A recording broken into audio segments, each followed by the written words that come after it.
मुलांनो, या भागामध्ये ला अक्षराने सुरू होणारे शब्दकोडे पाहणार आहोत.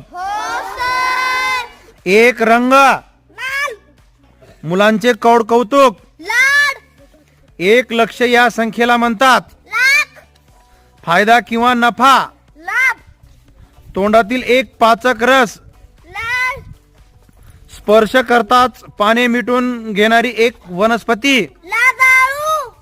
पाण्याची तीव्र धार. एक जिल्हा. वनस्पतीपासून मिळणारे इंधन.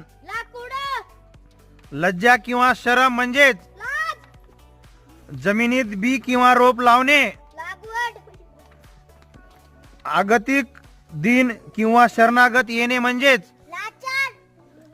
आपले काम होण्यासाठी दिली जाणारी गुप्त रक्कम.